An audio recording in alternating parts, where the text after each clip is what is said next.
All right, here we go. Today we have legendary MMA fighter Jorge Game Bread Masvidal, who currently holds the record for the fastest knockout in UFC history at 5 seconds, who has an upcoming boxing match with Nate Diaz on June 1st. Welcome to Vlad TV. Honored to be here, brother. Hey man, I'm a longtime fan. It's truly an honor to really sit down with you today. Fuck yeah, bro. Well, it's our first time here. I want to start at the very beginning. So, you were raised in Miami by a Cuban father and a Peruvian mother. Yes, sir. Now, your dad actually escaped communist Cuba. Yes, sir. At the age of 15. Okay, and he actually did it on a raft. Yep.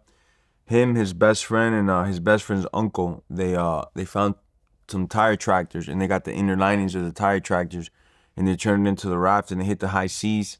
They got a little lost, so they landed in the Bahamas like 7 days later, and their water supply went bad like on the second day. It got contaminated. So they were at sea like 5 days without no water whatsoever.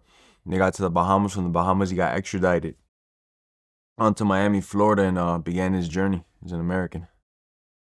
You know, a lot of people like to romanticize communist countries like Cuba. I'm actually from Russia. My family, managed to escape out of Russia. So you know, persecution. It sounds beautiful in poetry. I know. Sounds beautiful when it's in a book or when it's in a movie, but not when you live it. Not when you actually have to go through it, eat the food, when you have to go through the system, all the injustices that happen. It's like communism, socialism, it's equal misery for everybody. That's the only good thing of those places. Is everybody's going to be equally just as fucking miserable, man. Right, because later on, I remember you criticized Colin Kaepernick because he would wear Che Guevara shirts and everything. Yeah.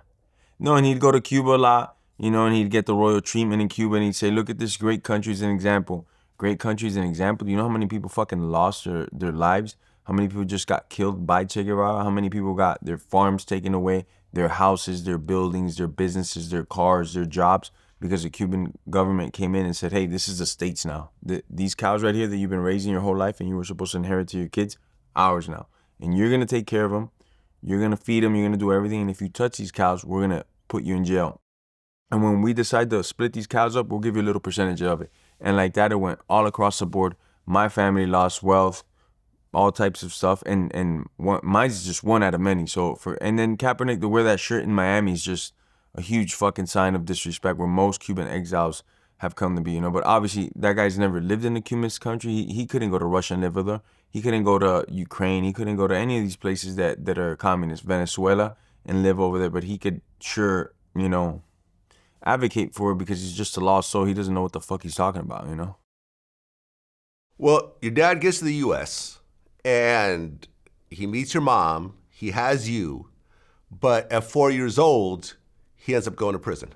Yeah. Was it for drugs? Yeah, it was drug charges. Yeah. Okay. He was moving what exactly was he doing to get him? Because he got 18 years, right? He got 18 years, yeah. 20 years, but in the feds, you serve like 85% of your time, so he did 18 years. He was moving some powder, here and there. He was making ends meet via the old hustlers route, and he had cocaine. And it's a serious offense, especially under the Biden crime law deal that made cocaine a lot more punishable, So he went and did his time. My mom shipped me to Peru during that time to go live for a couple of years. I went over there for like 3 years and change. And then I came back to the States after that. Right. And until you were 13 years old, you didn't know that your dad was actually in prison. Correct. Yeah. That's when I found out he was in prison. I got kicked out from elementary, and on that day, my mom had enough. And she needed to set an example, so she was like, you know what? You keep it up, you're going to end up just like your dad. And I thought the whole time he was in the Army. And I had a lot of, my dad was like my favorite person during that time, since we were broke, we were moving around constantly. And my mom was always complaining about money, and a lot of times the food was scarce. I was like, bro, I don't really like this dude, And I knew about the Army was movies I had seen to that point. So I was like, they're doing all right. They eat, they get checks and stuff. Why ain't we eating? Why ain't we getting checks? So I didn't have a lot of love for my dad until that moment. When she said that, everything made sense.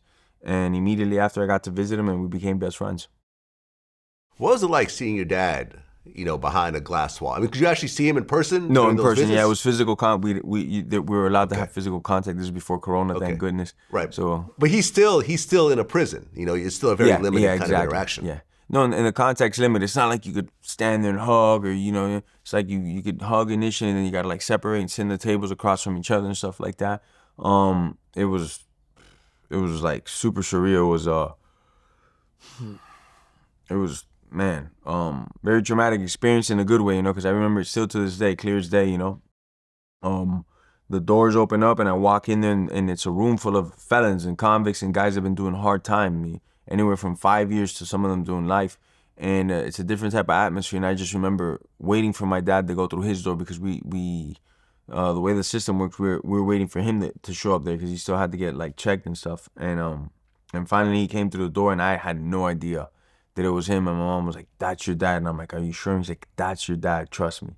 That's your dad." And I had no idea what he even looked like or nothing. And as the closer he got, I could feel like, yep, this is my dad. I haven't seen him in like 8-9 years, but man, this is my fucking dad, And then that's it. We sat down and caught up and had a fucking ball, Right, but then you had to go back home Yeah. without a dad. Yeah.